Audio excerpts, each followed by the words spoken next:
பஞ்சு முட்டாய் சீல கட்டி பட்டு வண்ணால் புத்த போட்டு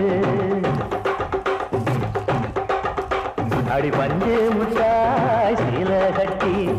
பட்டு வண்ண